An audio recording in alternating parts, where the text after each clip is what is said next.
Halo teman-teman, perkenalkan nama saya Akmal Asanita Quim. Saya dari Prodi Administrasi Pendidikan kelas 2A dengan NIM 2108237. Pada kesempatan kali ini saya akan menjelaskan mengenai perilaku organisasi bagian bab 9 tentang kepuasan kerja dalam organisasi. Untuk mempersingkat waktu, mari kita lanjut kepada materi yang pertama. Baik, sebelum kita mengetahui lebih lanjut mengenai kepuasan kerja dalam organisasi, tentunya kita perlu mengetahui apa itu kepuasan kerja. Secara umum, kepuasan kerja adalah keadaan emosional seseorang terhadap pekerjaannya, apakah ia menyenangi pekerjaan itu atau tidak. Nah, simpel saja, keadaan emosi seseorang terhadap apa yang sedang dilakukan, apa yang sedang dikerjakan. Nah, apakah ia senang terhadap pekerjaan itu atau tidak, itu merupakan suatu kepuasan kerja secara umum.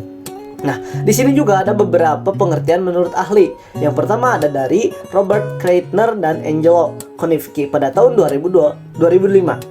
Mereka mendefinisikan bahwa kepuasan kerja sebagai suatu efektivitas atau respon emosional terhadap berbagai aspek pekerjaan. Artinya, di sini terdapat suatu kata respon emosional. Nah, dapat diartikan bahwa keadaan seseorang yang merespon atau yang menimbulkan timbal balik terhadap apa yang sedang dikerjakan, apa yang sedang dilakukan mengenai pekerjaan yang mereka dimiliki. Itu merupakan kepuasan kerja. Nah, selanjutnya ada dari Gibson pada tahun 1985. Ia juga menyatakan bahwa kepuasan kerja sebagai sikap yang dimiliki para pekerja tentang pekerjaan mereka. Hal ini merupakan hasil dari persepsi mereka tentang pekerjaan. Artinya, sikap atau perilaku yang ditimbulkan oleh seseorang, yang dihasilkan oleh seseorang sebagai respon dari apa yang telah dikerjakan, itu merupakan suatu bukti apakah dia merasa puas atau tidak terhadap pekerjaan yang sedang dia jalani atau dia miliki. Itu merupakan pengertian dari Gibson. Selanjutnya, ada beberapa faktor yang bisa mempengaruhi kepuasan kerja. Salah satunya ada yang dikemukakan oleh Kreitner dan Knicky pada tahun 2005. Pada poin pertama ada pemenuhan kebutuhan atau need fulfillment. Hal ini berkenaan dengan pekerjaan yang dia garap, pekerjaan yang dia miliki apakah dapat memenuhi kebutuhan kesehariannya. Nah, ketika hal itu bisa memenuhi kebutuhan keseharian seseorang, maka bisa diartikan bahwa hal itu menjadi suatu kepuasan terhadap pekerjaan tersebut. Jika pekerjaan itu tidak bisa memenuhi kebutuhan sehari-hari, itu juga bisa berdampak pada ketidakpuasan dari suatu pekerjaan. Itu poin pertama. Selanjutnya yang kedua, perbedaan atau discrepancies. Artinya, terdapat suatu perbedaan antara harapan dengan kenyataan. Misalkan nih, seorang pegawai berharap bahwa apa yang telah dikerjakan atau pekerjaannya itu bisa menghasilkan lebih dari kebutuhan yang ia miliki sehingga bisa ditabung. Namun pada kenyataannya pekerjaan tersebut tidak bisa memenuhi harapan si pegawai tersebut. Hanya bisa memenuhi kebutuhan sehari-harinya saja. Jadi tidak bisa dipakai untuk menabung. Nah, hal itu menjadi suatu faktor juga yang akan mempengaruhi kepuasan kerja. Selanjutnya yang ketiga ada pencapaian nilai atau value attainment. Artinya, kepuasan merupakan hasil dari persepsi pekerjaan memberikan pemenuhan nilai kerja individual yang sangat penting. Artinya apakah pekerjaan itu dianggap penting atau tidak. Selanjutnya yang keempat, keadilan atau equity. Seperti yang kita ketahui, keadilan di lingkungan pekerjaan atau yang dilakukan oleh atasan terhadap pegawai-pegawai yang ada, itu tentunya akan mempengaruhi kepuasan kerja. Apabila diperlakukan secara adil, tentunya hal itu akan berdampak positif. Berbeda dengan jika dilakukan secara tidak adil. Yang kelima adalah komponen genetik atau genetic component.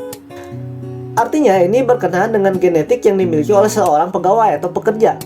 Ketika lingkungan pekerjaannya mengharuskan seorang pekerja untuk bersikap sabar, tapi ketika pekerja tersebut memiliki genetik yang tidak sabar atau mudah marah atau hal yang lainnya, hal itu bisa mempengaruhi kepuasan kerja itu sendiri karena perbedaan antara lingkungan pekerjaan dengan sifat genetik si pekerja.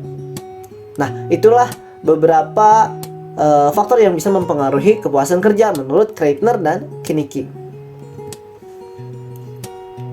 Selanjutnya ada beberapa faktor lain yang mendorong kepuasan kerja. Artinya yang bisa meningkatkan kepuasan kerja terhadap suatu pekerjaan. Yang pertama ada kerja yang secara mental menantang. Artinya pekerjaan yang dimiliki seseorang atau dimiliki seorang pegawai, hal itu bisa memacu dirinya yang asalnya bosan terhadap suatu pekerjaan menjadi tidak bosan karena pekerjaan itu menantang bersifatnya. Yang kedua ada ganjaran yang pantas. Artinya ini berhubungan dengan apa yang telah diberikan oleh perusahaan atau oleh tempat kerja kepada dirinya yang telah melakukan pekerjaan atau tugas. Selanjutnya yang ketiga ada kondisi kerja yang mendukung. Artinya hal ini berhubungan dengan lingkungan pekerjaan. Ketika lingkungan tersebut mendukung untuk melakukan pekerjaan-pekerjaan yang ada, hal tersebut akan mempengaruhi efektivitas pekerjaan itu sendiri. Berbeda jika lingkungan itu tidak mendukung, hal itu akan menghambat pekerjaan. Dan yang selanjutnya adalah rekan kerja yang mendukung. Nah, bayangkan saja ketika kita mempunyai pekerjaan dan lingkungan pekerjaan mendukung, juga rekan-rekan yang kita miliki, teman-teman yang kita miliki di lingkungan pekerjaan itu mendukung kita, respon terhadap kita, dan suka membantu kita ketika kita ada masalah, hal tersebut akan mempengaruhi kepuasan kerja gitu. Ketika rekannya baik, ketika rekannya mendukung, ya tentunya hal itu akan menjadi suatu kepuasan. Ketika sebaliknya, hal itu juga akan menjadi suatu ketidakpuasan. Yang terakhir adalah kesesuaian kepribadian dengan pekerjaan. Artinya, hal ini berkenaan dengan sikap atau sifat yang dimiliki oleh seorang pegawai dan pekerja. Apabila seorang pegawai tersebut atau pekerja tersebut memiliki sikap yang mendukung terhadap pekerjaannya, tentu saja itu akan mempengaruhi atau mendorong kepuasan kerja. Berbeda jika sebaliknya, ketika kepribadian seorang pegawai juga pekerja tidak sesuai dengan pekerjaannya, maka hal itu dapat menjadi suatu dampak negatif juga terhadap kepuasan kerja.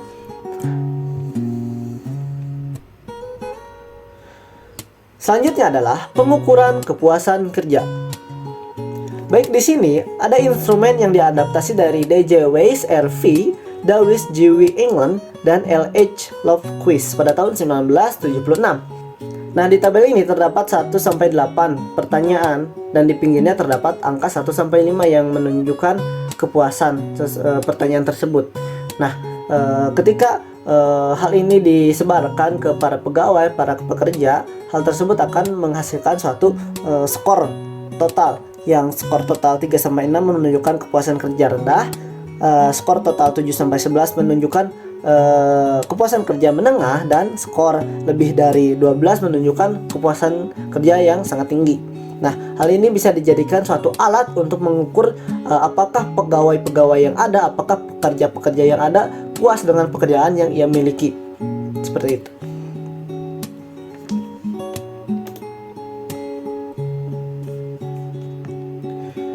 Baik, yang selanjutnya adalah hal yang harus diperkirakan ketika mengukur kepuasan kerja pegawai. Yang pertama ada penilaian atau beban maksimum individu untuk bereaksi terhadap suatu pertanyaan. Artinya, apakah seorang pekerja tersebut bisa menjawab pertanyaan yang dilontarkan atau tidak? Itu yang pertama. Yang kedua, skor tambahan atau somasi menyusun dari sejumlah segi pekerjaan. Artinya, skor yang dibuat pada penilaian atau pengukuran kepuasan kerja pegawai disusun dengan berdasarkan sejumlah segi pekerjaan yang ada agar relevan dengan pertanyaan-pertanyaan yang ada. Selanjutnya yang ketiga ada faktor khas, yang dimana yang poin pertamanya adalah sifat alami pekerjaan pengawasan. Yang kedua menyajikan upah, yang ketiga peluang promosi, yang keempat hubungan dengan co-workers. Artinya kita harus memperkirakan keempat hal tersebut ketika kita akan mengukur kepuasan kerja pegawai.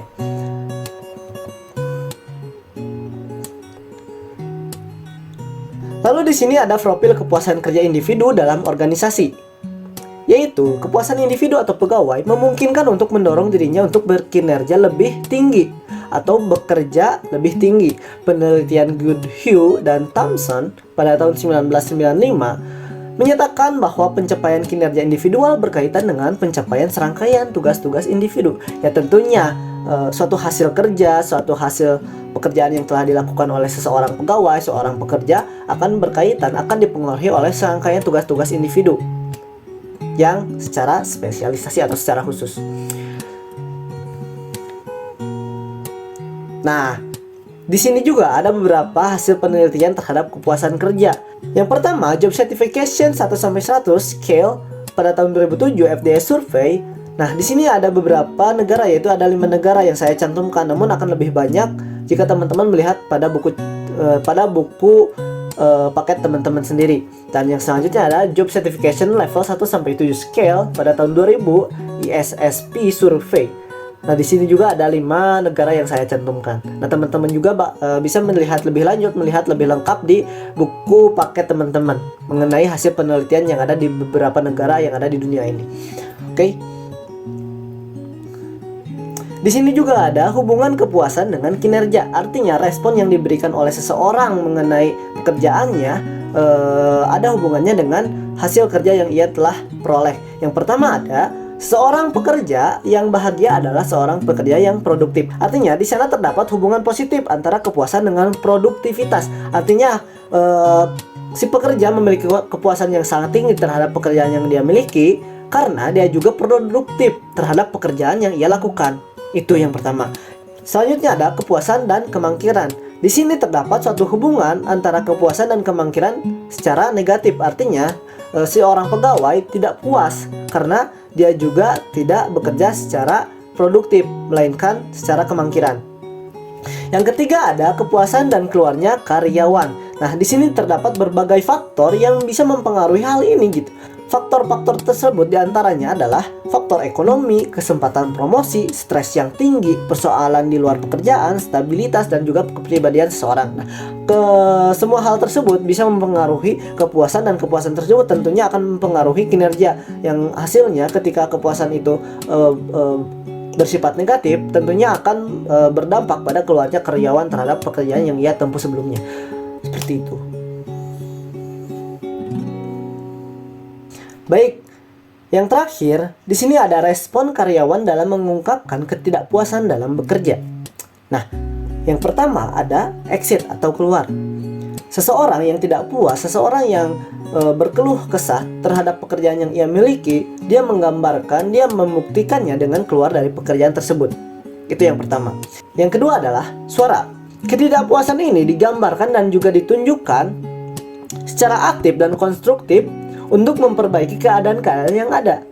Mengapa dia tidak puas, mengapa dia berkeluh kesah, hal itu diutarakan dengan penuh aktif agar keadaan atau kondisi yang sebelumnya bisa menjadi lebih baik, agar dia merasa puas.